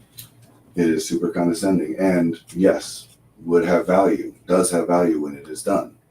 Also, as you point out, has a cost. And allowing kids to have their phones has a different value and a different cost. Cell phone jails. And every time-locked things, which was like one of the best selling new. I don't know what time. Oh. They sell packs that like lock and only unlock after, so there's no way to unlock them until the time has passed. That makes me anxious. Yeah. I guess I shouldn't say no way. I assume there's some emergency way, but like the user has no way to unlock it. Yes. Well, here's a funny thing, right? A major driver of phone bans in schools is the parents. You know, like, I don't want my kids being on the phones. I want them focused, whatever. Like we're saying, anxious generation, these phones are screwing our kids up, whatever. Guess who has tons of complaints whenever they can't reach their children during school hours? Like, I want to be able to, this is not my kids yet. I'm sure it will be someday. I'm not trying to be like holier than thou. It's just my kids aren't at that age yet. But yes, like parents have gotten used to being able to text somebody to say, like, text their teen and be like, hey, I'm not going to be home when you get home today. Will you make sure to whatever. Or like, hey, something's come up. I'm going to come pick you up or whatever, right? Which almost seems like one of the values of having a phone is that it allows you to communicate with other people when you are not in their physical proximity. Like, the only reason my kid, all their friends have phones, and my kid is a social outcast because he doesn't have a phone because of the peer pressure, because everybody thinks phones are so cool and he doesn't have one, so he's not cool. As opposed to all of the other kids have phones, and so the way in which they socialize largely involves using a phone, and my kid doesn't have a phone, so he can't be on the group text. Mm-hmm. I remember navigating when texting became super popular and kind of questioned, like, why would people do this? But then I just started doing it and understood what people do. But I do remember having that thought process of like, this isn't a thing we've done, and now it is. I don't know. Yeah, whether or not we're using it in an optimal way is a different consideration, because I Mhm. would say probably not. We'll probably continue to evolve in how we use these things, but I know if I were a kid and someone thought they knew better than me to the point where they would try to take my phone away and look at it for the whole day, Lock it. and lock it for the whole day, it would make me resentful and probably drive me to join a punk anti-establishment movement.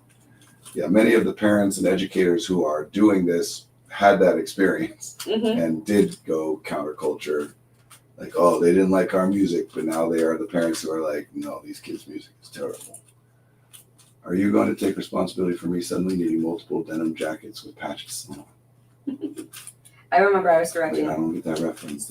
I think it's like punky. Oh, Yeah. I got you. I was directing a show last year that was set in a high school, and it was like very bare bones. And I'm like, what's missing? I need something on the stage, and I just got a little cell phone tower to like fill the space, and I was so proud of myself for being like, that's what schools are like right now. A cell phone what? A cell phone tower for the jail, the cell phone jail. Oh, like at the school you were teaching, they had to put it in some kind of tower. Yeah. Interesting. Yeah, Because, this is a game that I play sometimes with myself because it's so nerdy. I don't know that other people play it. Is tell me anything, literally say anything, and I have to come up with a narrative that points out how terrible that is, and a narrative that points out how amazing that is. oh, you're and you probably can do it with so good at this. Anything. I mean, yes, I'm very good at it. I play this game a lot, so I practice it a lot. It's part of why I do it in my work, but also I do it in my work. Yes, that, like I said, a person, an individual does not consistently do a thing which is a net negative thing for them to do. Well, what are we talking about in therapy all the time is I keep doing this or feeling this or thinking this that's a bad thing and I shouldn't do it or think it or feel it. If it was actually a net negative thing, you wouldn't be doing it Mhm. like that. Native Most wildflowers. native water. Oh, that's a thing. Mhm. How they're good at that. Good is easy on that one, I feel like. Oh, Well, that's how nature is intended to be. It's what was there. So even from a scientific perspective, those are the things that are most adapted to, like they have evolved to thrive in that context. mhm. So they're the most resilient to whatever changes might happen. But also they're just beautiful to look at, and there's an intrinsic value to allowing nature to be what it is without us interfering. Mhm. Right? It's not that native wildflowers are bad, but we can talk about opportunity cost here, right? Like, if what we're talking about is that we're going to lengths to make it so that native wildflowers continue to thrive, well, then we're actually going counter to what we just said about letting nature do what it's going to do. Mhm. Just because an invasive species is something that transferred via our intervention doesn't mean that that disrupted natural processes. If it's out competing and out surviving something, then it is. Not to mention the fact that we know that the climate is changing in large ways, but even if it wasn't, there's always like subtle variations. And now we're intervening in order to make something stay the same, which is the opposite of what nature does all the time. This is prioritizing native wildflowers because we as humans like them aesthetically. Mhm. So we're now disrupting the natural process of evolution, or at least making one of the selection pressures for evolution, whether or not humans think you're pretty. Just because you don't like a weed doesn't mean that it shouldn't be there. Preach it, Brandon. It really is. It's easy once you practice it a little bit to do with everything. But you have to accept that these are all narratives. Yeah, These are all I'm stories. still stuck on the right or wrong thing. I think of like trying to prove it. Does that make sense? Of like, if you were to ask me the same thing, I feel like I think I would get anxious answering that. If like, I gotta show them that I know what I'm talking about. I don't know. Well, there's some truth to that. Uh-huh. That like in terms of credibility, if you want people to believe you, you have to give them reason to believe you. Mm-hmm. And as we talk about all the time, utility over accuracy. I don't care whether the story I'm telling is the most accurate story. Mm-hmm. I care about what is the utility of telling it. If telling an untrue story impacts things in the ways that I'm trying to impact Sure. them, then I'll tell it. Like comedians. Sure. And And I know that like the most easy and convenient, because the most common way we discuss that is with like lying, right? Mhm. Like you just lie to somebody in order to make it easy. Like we sent that dog to live on the farm or whatever. Sure. But those stories were talking about times when people, the thing they're prioritizing is avoiding an uncomfortable moment or conversation, like making it easier for them. And that's not generally an impact I'm trying to have. But if that's an impact you're trying to have, is to make it more comfortable and easier for you, then yeah, it doesn't matter whether what you're saying is true or not. B, most of the time when we're coming up with examples of that, it's stuff where they're going to find out later it was a lie, so you're just deferring the uncomfortable experience and making it worse for when it happens. I should never have to have introduced the topic. I'm having to exercise so much restraint right now. Fair enough. Yeah, no, I am confident that if I were to engage in a conversation with people about native wildflowers on either side, that I would win the argument. Because if you enter an argument as though it is a thing that can be won or lost, then it's a different thing. And it doesn't matter what is true or not. It doesn't even matter what the impact is, which is part of what everybody's struggling with so much is we have arguments where we're trying to win. And by win in this context, when we're not having the argument with someone else, we just mean we have the belief that is correct, right. Mm-hmm. And if that belief is one that harms us, causes us problems, doesn't help us, doesn't matter, because we'd rather be right, we'd rather win than be happy.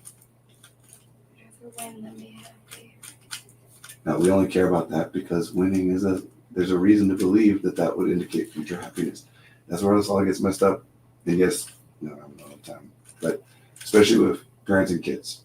Because if you are a parent or an adult of any kind who is invested in like a child, their life, their future, whatever, then you are highly incentivized, intrinsically highly incentivized to pay attention to what is happening and speculate about what that might lead to later on.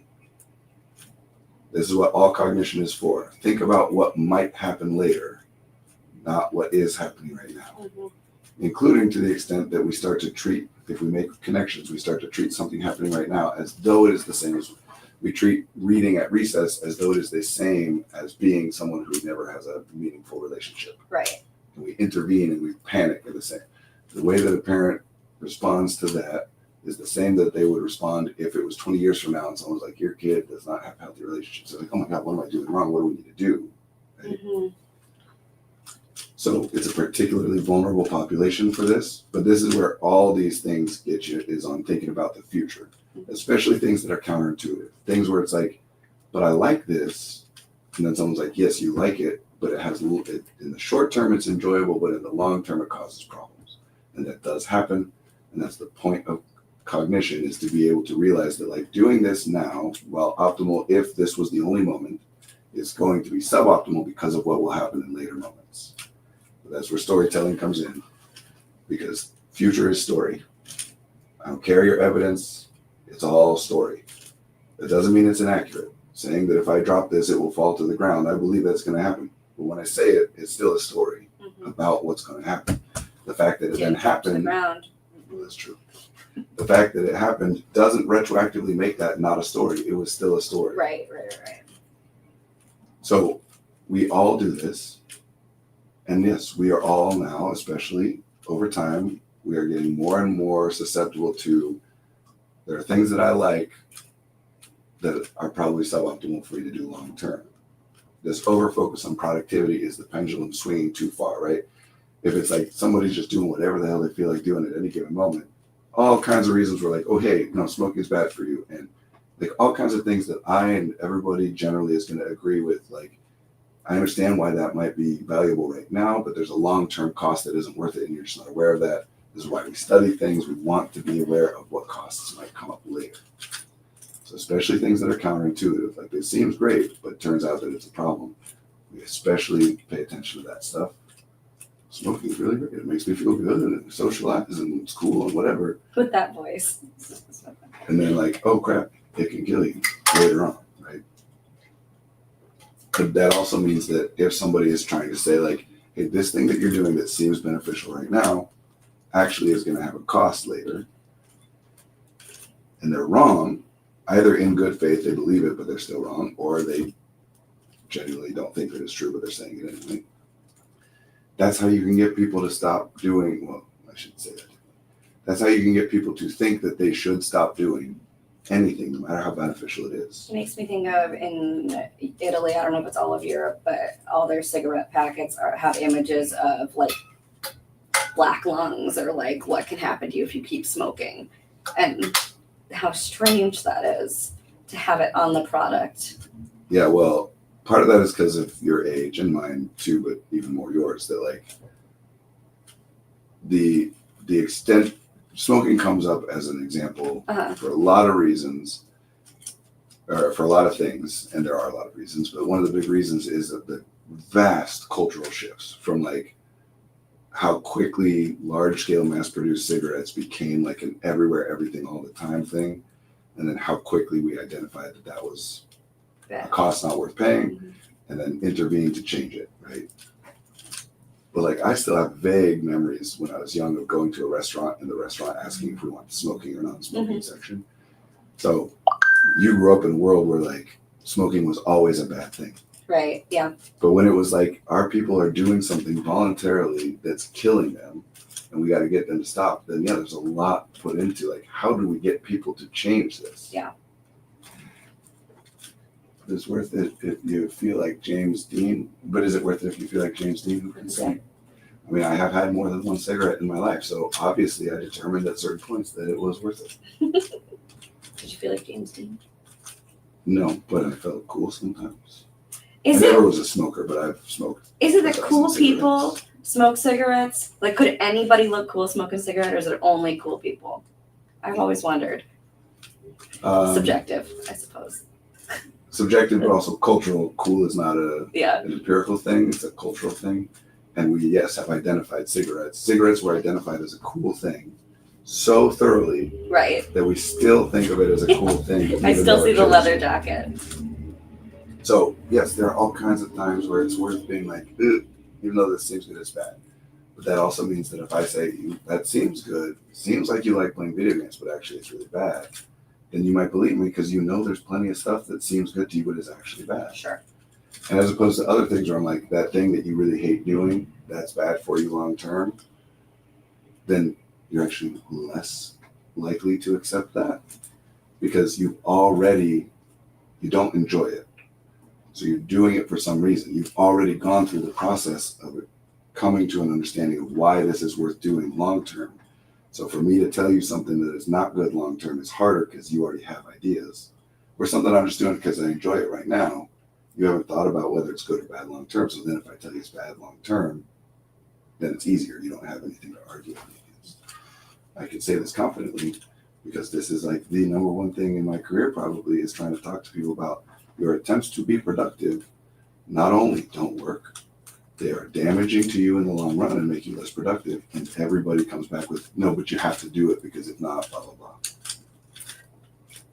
It doesn't work the same way as like, if I were to try and convince you that something enjoyable isn't, I can't. That's an experience. If I'm trying to convince you something unenjoyable is, I can't. So I can only convince you about what might happen later. And I can convince you that things that you haven't thought about might be good or bad. But things that you have already thought about, it's really hard to change you from one to the other. So everybody got video games and phones and whatever without anybody being like, let's do a large scale study on how this works over time, because they were new. How could you study that? And then 20 years later, I think there's a clear difference if you picture the same person leaning casually against their motorcycle for a smoke and then in an alley with their hands shaking from nicotine withdrawal. Definitely there's a difference. Still cool though. I mean, genuinely, like, what alley are they in, right? Because we're talking about a cigarette. I mean this. When you pictured that I alley. think cigarettes make people cool. I think it's a cultural understanding. Yeah. Yeah. But cool is a cultural understanding. So when you pictured someone smoking a cigarette in an alley, what is that alley behind? What, like a dumpster or a bar? Or what?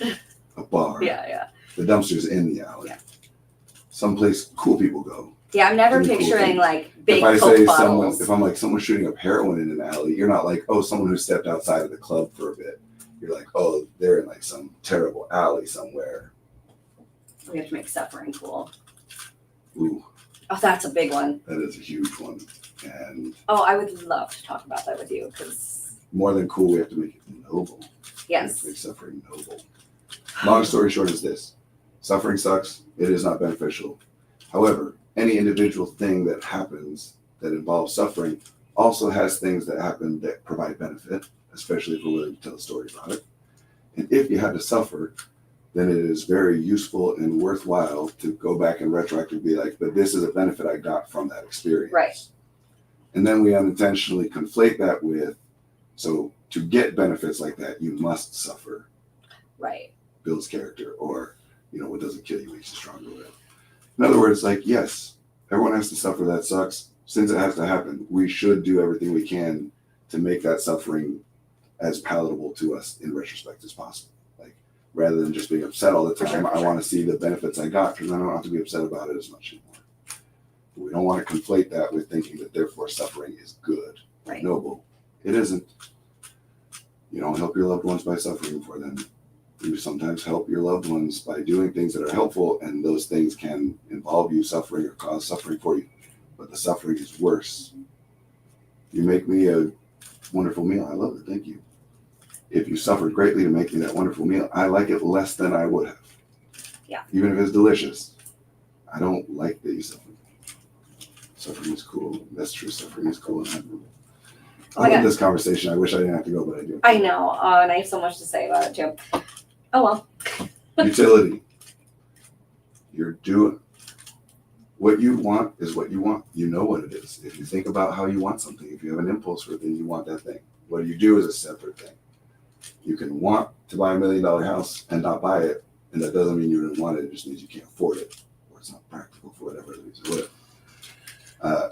If you're very concerned about whether you're reliable, you likely are. If you're very concerned about whether you are selfish, you likely aren't, right? Like, if you're very concerned about whether you're a good parent, you likely are. That doesn't mean that the more you want something, that's why you do it or don't do it. But it does correlate that the more you pay attention to something, the more likely it is that you are doing what you're having the effect you're intending to have. Remember, the best free throw shooter in the world missed way more free throws last week than I did. Sometimes I bring that up in sessions, even when it's not relevant. I'm like, I don't know, there's something here. The least narcissistic person in the world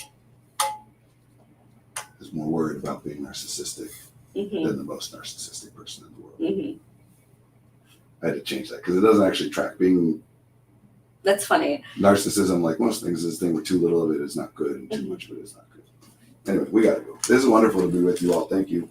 We'll be here next week. Thanks, bye. Cheers.